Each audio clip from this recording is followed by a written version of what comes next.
ഓരോ രാഗം നീ ഓണത്തുമ്പി പാടൂ ഓരോ രാഗം നീ. ഹായ് ഗൈസ്, എല്ലാവർക്കും സുഖമാണെന്ന് വിശ്വസിക്കുന്നു. ഒരു കുഞ്ഞു വ്ളോഗിലേക്ക് വീണ്ടും സ്വാഗതം. പിന്നെ ഇത് രാവിലെയാണ് കേട്ടോ മോൻ എഴുന്നേറ്റതും. സുലൂച്ചൻ അവനാണ് കേട്ടോ, പിന്നീടാണ് എനിക്ക് മനസ്സിലായത്. അവൻ വന്ന് മോനുമായിട്ട് കളിക്കുന്നതാണ്. മോൻ ബെഡ്ഷീറ്റ് എടുത്ത് മറിച്ച് വെച്ച് ഇതാക്കിയിട്ടിരുന്നപ്പോൾ ഓടി വന്ന് കളിക്കുന്നത്. പിന്നെ ഞാൻ പിന്നെ പാചകമൊന്നും എടുത്തില്ല കേട്ടോ. എല്ലാം അത് തന്നെയല്ലേ കാണിക്കുന്ന, ബോറടിക്കുന്നത് വെച്ചിട്ടുണ്ടെങ്കിൽ വൈകുന്നേരം ഞങ്ങളുടെ കുഞ്ഞു ക്ഷേത്രത്തിൻ്റെ അടുത്തുനിന്ന് മുല്ലച്ചെടി പൂത്തതെന്നു മൊട്ട് എടുക്കുന്നത്. ഞാൻ പൂ കെട്ടുന്നതല്ലേ കാട്ടിയിട്ടുള്ളൂ, അതുകൊണ്ട് മൊട്ടെടുക്കുന്നത് കാട്ടിലാന്ന് വെച്ചിട്ട് എടുത്തതാണ്. മോനാണ് ഫോൺ പിടിച്ച് വീഡിയോ എടുത്തട്ടോ.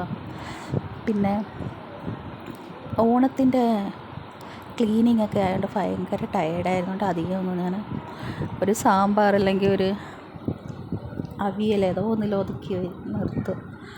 പിന്നെ പൊടിയടിക്കുന്നതൊന്നും എടുക്കാൻ പറ്റിയില്ല, കാരണം ആരും ഇല്ലായിരുന്നല്ലോ. മോൻ സ്കൂളിൽ പോകുമ്പോഴാണ് ഞാനത് എടുക്കുന്നത്. അപ്പോൾ ക്യാമറ ഒന്നും വെച്ചിട്ട് അത് എടുക്കാൻ പറ്റിയില്ല. അതുകൊണ്ട് പാത്രങ്ങളെല്ലാം ക്ലീൻ ചെയ്ത് എല്ലാം സെറ്റ് ചെയ്യുന്നത് മാത്രമേ എടുത്തിട്ടുള്ളൂ.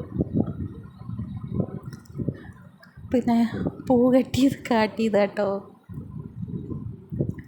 മോനെ വീഡിയോ എടുത്തിട്ടിരുന്നപ്പോൾ ഞാനാണ് എടുത്ത് കാട്ടിയത്. നല്ല ഇത് വിടർന്ന് വരുമ്പോൾ നല്ല ഭയങ്കരമായിട്ട് എടുക്കട്ടെ. ഇവിടെ പൂ കെട്ടുന്നത് പ്രത്യേക രീതിയിൽ, ആ രീതിയിൽ ഞാൻ കെട്ടി നോക്കിയത്.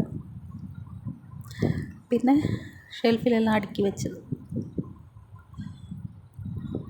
ക്ലീൻ ചെയ്യുന്നതൊന്നും എടുക്കാൻ പറ്റാത്തതുകൊണ്ട് ഇതെങ്കിലും എടുക്കലാമെന്ന് വെച്ചിട്ട് എടുത്തതാണ്. പിന്നെ ഇന്ന് ഈ ഓണത്തിൻ്റെ ക്ലീനിങ് ഒക്കെ ആയതുകൊണ്ട് മോനൊന്നും ഉണ്ടാക്കാനൊന്നും പറ്റിയില്ല. പിന്നെ നൈറ്റ് ചോറ് തന്നെ വെച്ചുകൊണ്ട് പിന്നെ മോൻ സ്കൂളിൽ നിന്ന് വരുമ്പോഴത്തേക്ക് എന്തെങ്കിലും വേണമല്ലോ എന്ന് വിചാരിച്ചിട്ട് ബിസ്ക്കറ്റ് ഇരുന്ന് കേട്ടോ, 4-5 ഐറ്റം ബിസ്ക്കറ്റ് ഇരുന്നത് എടുത്തിട്ട് അവനൊരു പുഡിങ് മാതിരി, ഒരു കേക്ക് പുഡിങ് മാതിരി അവൻ്റെ സ്നാക്സ് ബോക്സിലും പിന്നെ ഐസ് ട്രേയിലും കുറച്ച് സെറ്റ് ചെയ്ത് വെച്ചിരുന്നത്.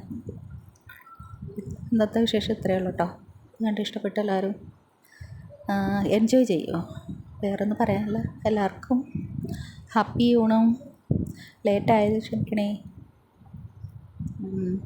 എല്ലാവരും സന്തോഷമായിട്ട് സമ്പൽ സമൃദ്ധിയോടെ ഇരിക്കാൻ ഈശ്വരനോട് പ്രാർത്ഥിച്ചുകൊണ്ട് നിർത്തട്ടെ. Thank you.